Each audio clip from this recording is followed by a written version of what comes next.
Hey Tada, we are back with another video. I'm going to play a clip of Constable Zungu when he was testifying in a court in 2023. In that video, he mentioned that Shadrack Sibiya Odum was there when he initially did an interview with the police. Then later, I'll comment, and thereafter, I'll play another audio of Shadrack Sibiya, where he was in the ad hoc committee, where he denied that he was ever involved in the Moyo case. However, the testimony of Constable Zungu proves that Shadrack Sibiya is lying and he should be charged for lying under oath in Parliament, because if you lie in Parliament or in the ad hoc committee, you're committing perjury. So thereafter, I'll make a few comments. Do watch. Just tell the court more about that meeting where Warrant Officer Makubo and General Sibiya was present. Were you also present at that meeting? Now we're on the meeting now. Yes. So what happened there? Kwenzekani lapha? Ngafika emeetingini uGeneral wayengezile kwathi esefonela uGeneral Sibiya. I arrived at the meeting, the general had called me. He then contacted the General Sibiya. Then wabe sefika uGeneral Sibiya. General Sibiya arrived. Then wafika wathi walalela phela. He only listened. Wabe sibuza ukuthi ubani maybe ophethele udaba head office. And then inquired as to who was handling this matter at the head office. Wabe sethi Colonel Ginyinda. Then said it was Colonel Ginyinda. Then uGeneral wabe sethi akufonelwe uWarrant Officer Makubo. The general then said the Warrant Officer Makubo should be contacted. Wabe sebefonela. Warrant Officer Makubo was indeed called. Wabe sefika futhi uWarrant Officer Makubo. Warrant Officer Makubo arrived. Wafika uWarrant Officer Makubo wabe semchaza uGeneral ukuthi yini le esikhuluma ngayo.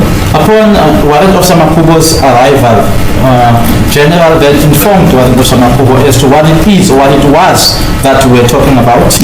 General who? General Leshabane. General Leshabane.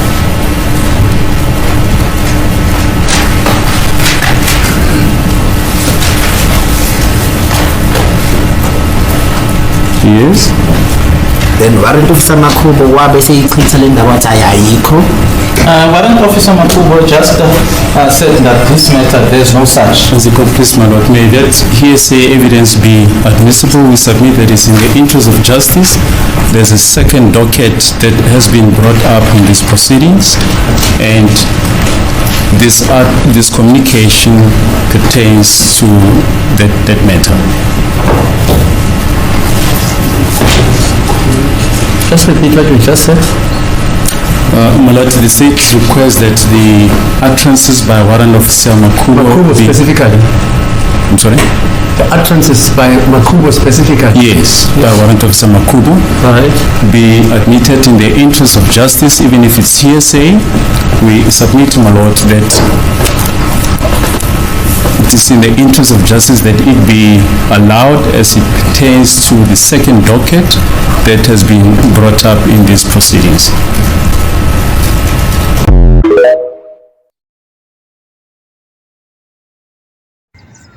There you have it. The name of Shadrack Sibiya appears also in the testimony of Constable Zungu. Constable Zungu said when he arrived there, he arrived and he saw General Sibiya, the same General Sibiya that was seen at the crime scene of Senzo Meyiwa. The same General Sibiya that allegedly had held a meeting in the Kumalo household on the same day that Senzo was unalived. The same Shadrack Sibiya that had a meeting with Chikotwala to discuss whatever that they were discussing. So you can see that Sibiya is an integral part of this case. He is there to be a lookout man for Chikotwala, to make sure that the police do not implicate his son, allegedly. That's what I see. So I believe that Constable Zungu testified in the Moyo case because he had ulterior motive. I suspect that he was also given money by someone. We know for a fact that he testified in court because he was promised a promotion within the SAPS. That was told by his father, Absalom Zungu. But I think wathola imali futhi somewhere else oyindawo kwabanye. We know that kunabantu abanemali eMzansi. We know for a fact that Shadrack Sibiya met with Chicco Twala, and Advocate therefore alleged that Chicco Twala bribed Shadrack Sibiya with 1 million rand. And Sibiya has denied that. However, he has failed to provide the reason why did he actually meet with Chicco Twala. Now, I suspect Constable Zungu, I suspect now he had a meeting with Chicco at some point, because why would he testify in court and implicate innocent men? It cannot be that it's only the promotion that he was going to get at work. There must be something else. I think there's a link between him and Chicco Twala. It is something that should have been investigated by the police, because in that first meeting with the police, Sibiya was there. But Sibiya at that time, he was suspended. So Sibiya had no business to be in that meeting. Secondly, Sibiya was not part of the team that was investigating the team, according to him. Remember that Sibiya, when he spoke at the ad hoc committee, he said his role in the Senzo Mayowa case ended on the day that Senzo was shot. He said he arrived at the crime scene and made sure that the crime scene is secured and made sure that everyone in the house was questioned. And thereafter, after a message from Uriah Pierre, it was that the team that will investigate the Mayowa case will come from head office. So Sibiya, at that time, his role ended there. However, now from this audio, we can hear that Sibiya, he continued to be part and parcel of this case, because he says he was there, according to Constable Zungu. So in this case, I believe Zungu is telling the truth, because he didn't realize that he's implicating Sibiya. So Shadrack Sibiya, I think he should be called to testify in the Mayowa case, so that he can give clarity on what he did on the day Senzo was shot. Because remember, in the ad hoc committee also said that the crime scene was not secured, meaning that people were moving in and out of the house. But he said he arrived after midnight. So according to Sibiya, Senzo was shot at about 8:30, and the crime scene was not secured as at midnight. So what were the other policemen doing at the crime scene if they couldn't secure the crime scene? It means the crime scene was clearly tampered. It means the crime scene was compromised. So anything that is associated with the crime scene cannot be used in court, because it is a compromised exhibit. That is the bottom line. Second, Sibiya, if he comes to court, he must be asked, okay, why did you meet Chicco Twala? Why did you meet Chicco Twala? Because you said your role ended on the day that Senzo was killed. So now, after that day, why are you meeting Chicco Twala? Do you have any business with Chicco Twala? No. I'm sure about that, because Chicco Twala admitted that he does not have any relationship with Shadrack Sibiya. So what were they talking about in that meeting? Remember that in an interview with I think it is the Saturday Independent, Sibiya was interviewed by the guy that is now the spokesperson for the Patriotic Alliance. I think his name is, I just forget his name, but he is now the spokesperson for the Patriotic Alliance. He interviewed Sibiya for the Saturday Independent, and Sibiya said he did indeed meet Chicco Twala. So it is a fact that Chicco Twala met with Sibiya, and he cannot dispute it now, because he's on record with that reporter from the Saturday Independent. So if he is brought to court and then quizzed, Sibiya will crack, because now it is clear that he lied. He lied in the ad hoc committee. He lied in that interview when he said his role ended on the night that Senzo was killed. Sibiya clearly continues to be part and parcel of this case. And in that interview where they were interviewing Zungu saying Sibiya was quiet. He was just watching. So clearly Sibiya was just spying there for Chicco Twala. He was just there to gather information in order to protect the real shooter of Senzo Mayowa. We know for the fact who shot Senzo Mayowa. Based on the statement by Mlungisi Hlophe, it is alleged that Longo Twala is the one that shot Senzo Mayowa. The statement by Mlungisi Hlophe says Tumelo Madlala phoned him after Senzo Mayowa was shot and told him that Longo shot Senzo Mayowa by mistake. So that statement, it is now an evidence before court. So based on that statement, we now know that Longotwala is the person that is being protected by Abo Sibiya and others. So it would be really interesting to hear Sibiya, if he's brought to court, to account for his role in the Mayor case. But that meeting with Chikotwala that he had, it is highly irregular because, firstly, one, Sibiya was no longer part of the investigating team. Secondly, Chikotwala was not at the crime scene. So they had no reason to meet. The only reason that they had to meet was to protect Ulongotwala. That's it. So they met there allegedly to plan as to how they will prevent Longotwala from being questioned by the police or arrested by the police. So that is the main role that Sibiya had. So Constable Zungu, I suspect that he was also bribed by someone high in the police hierarchy, as well as someone that is famous, that has a son that was at the crime scene. So the police should have investigated that role of Chikotwala. Chikotwala, have you ever met with Constable Zungu? Because to me, Zungu did not only expect promotion from the SAPS as per his father. He expected more. What do I mean when I say more? I think he expected money from somewhere, because that's how they operate. Remember that the likes of Ulo, Utumana Madlala, and Mthunzi Sithwala, it is alleged that after that meeting with Shadrack Sibiya, they changed their story. They were no longer saying that Usenzo was shot by mistake. They followed with that narrative of the intruder, of which is a lie. And then there's some rumor that Umthoko, after the killing of Senzo, he bought expensive stuff and so on, and he went on trips and so on. So where would he get that money? Because according to him, he said in court that he was unemployed. So I suspect that but they were given something in order to shut up, in order to not tell us the truth. Remember that Usenzo Meyiwa was their childhood friend from Umlazi. So these guys actually sold out Usenzo Meyiwa to the highest bidder. They did not care after he was shot, because he was dead. And I suspect that they were given something, ubavala umlomo. And you can quote me on that, because one of them actually went to, I think he went to Showmax or Netflix, where they did a documentary on Senzo's life.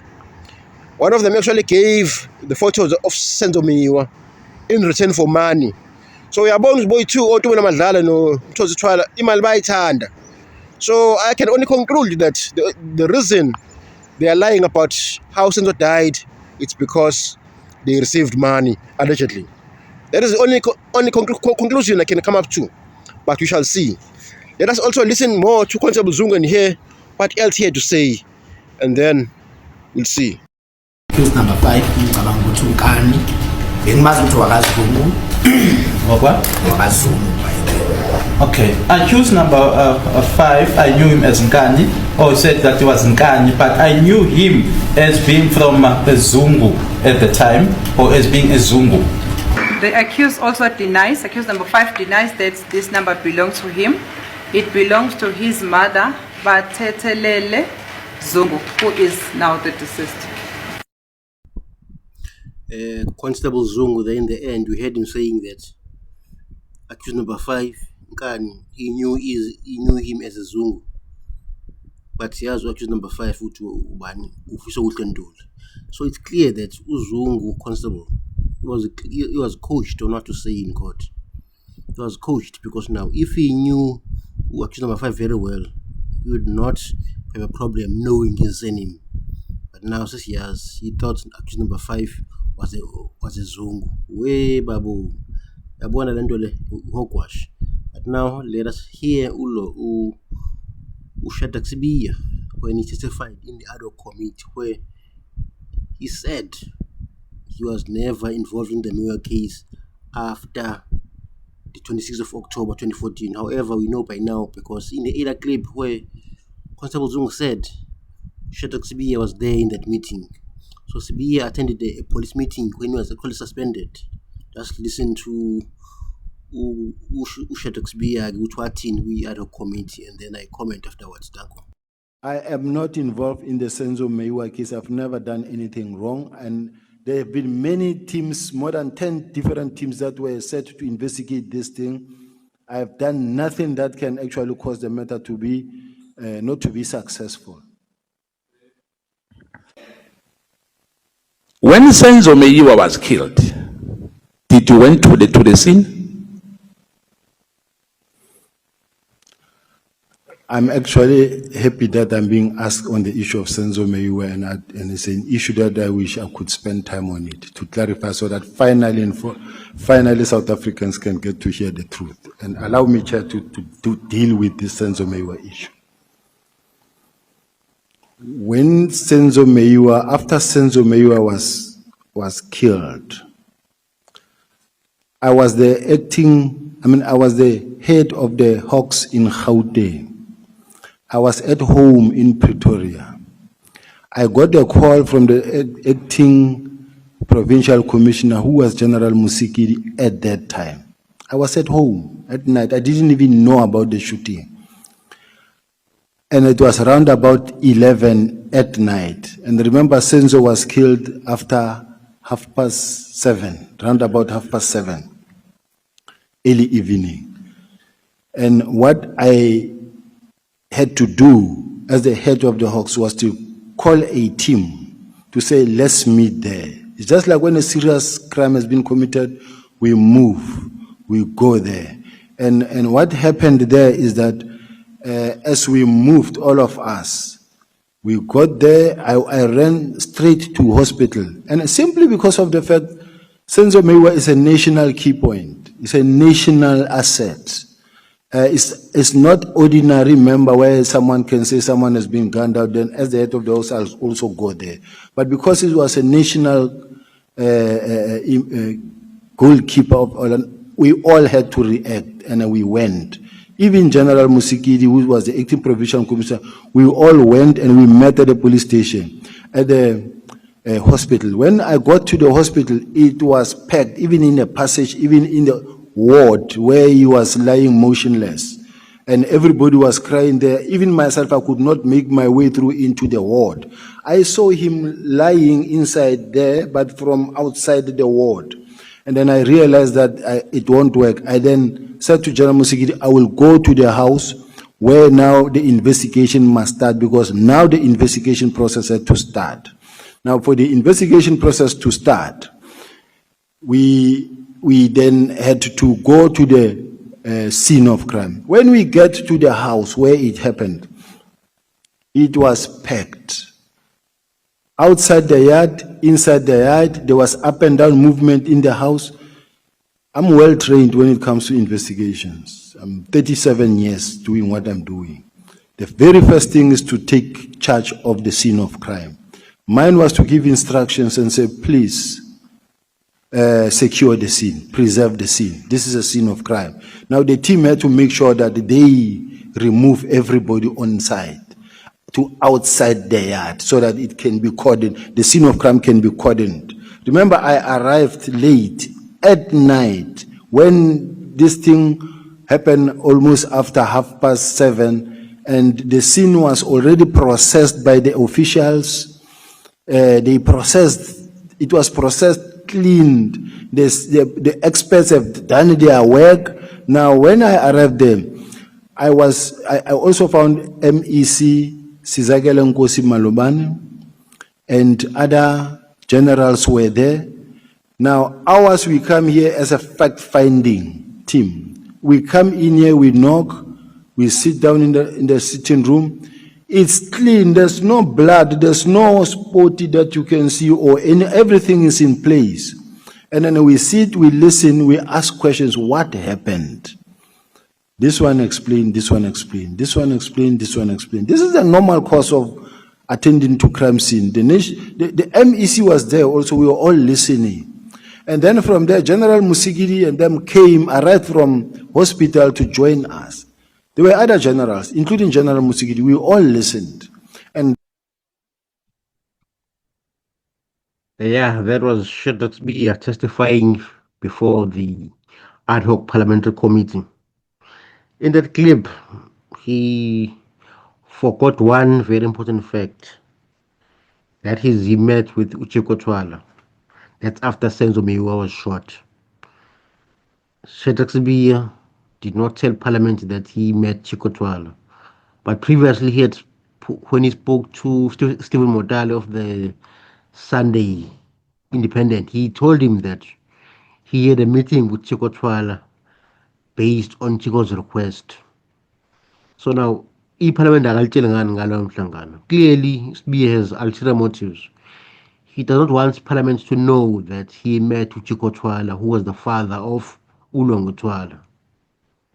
Based on the statement, we know that Chiko Ulongo Twala is allegedly the one that shot Senzo Meyiwa by mistake. So the meeting between Sibiya and Chiko Twala, Advocate Tefo said it was all about the cover-up for Longo Twala. But Shadrack Sibiya does not tell Parliament that fact. Why? Clearly the man is covering his tracks. He thinks some people have forgotten about that meeting, because that meeting is what led to all this nonsense of this Senzo Meyiwa trial. Now we have the 5 accused before court who are clearly innocent, but they're still being charged because the state is protecting certain individuals that are connected to people that are in high places. Shadrack Sibiya told Stephen Motale in that interview that the meeting was requested by Uchiko Twala, who is the father of Longo Twala. Why would Uchiko Twala request a meeting with Shadrack Sibiya? And remember that Sibiya told the ad hoc committee that after that incident, or on the day Senzo was shot, it was decided that the case will not be led by Hawks, but senior investigators will be responsible. So at that stage, when he met Chiko Twala, according to him, he was no longer involved in the Meyiwa case. But why did he meet him about the case? Clearly, Shadrack Sibiya had ulterior motives, and I believe I've got Tefo when he says Sibiya allegedly took a bribe from Chiko Twala. Yes, in the ad hoc committee, he denied that he denied that he ever received any bribe. But the fact that he didn't tell Parliament about this crucial meeting shows that Sibiya is hiding crucial facts before the ad hoc committee. So now this thing of Senzo Meyiwa case, crime interference, will not just die because he has said something in Parliament. He was supposed to place every fact before these parliamentarians so that they can come up to a reasonable decisions about his involvement. So now people will continue to speculate because he does not just tell the whole truth to the world. But anyway, we know about his meeting with Uchiko Twala. So now what remains is that the people that are investigating docket 375 must continue to probe this matter even after this case is finished. Because now this case that is before Judge Fakazile Rata is almost at the end, and we know that Rata is going to find these men guilty because he's a biased judge.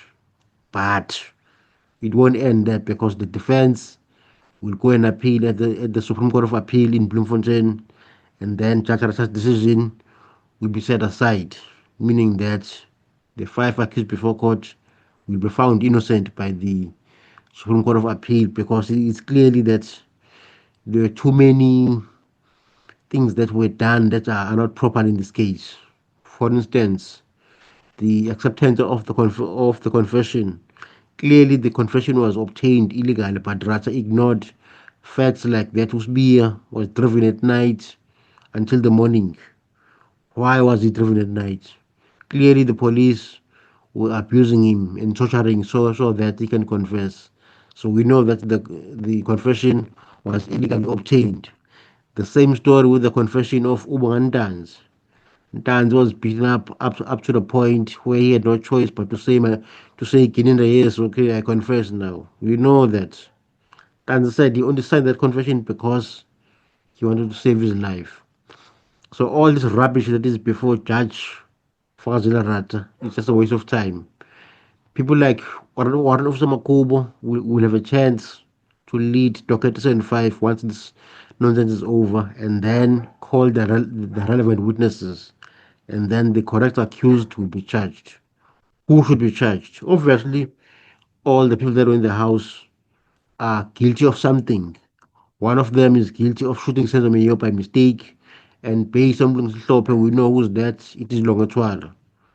Mhlophe alleged that after Senzo was shot, he received a phone call from Tumelo Madlala. Tumelo Madlala informed him that Senzo Mayo had been shot by mistake. Etujula Obani, Etujula Ulongotwala. How so? He said Senzo Mayo was trying to separate the fight between Uzandi Kumalo and Longotwala. Unfortunately, the gun went off, and then Senzo was shot by mistake and then lost his life. That's what happened on the 26th of October 2014. The fabrication that you hear in court, it is just there in order to protect Longotwala, because we know that his father is a powerful figure in this country. He can have a meeting with the likes of Shadrack Sibiya and make the evidence disappear. So what we heard from Sibiya today at the ad hoc committee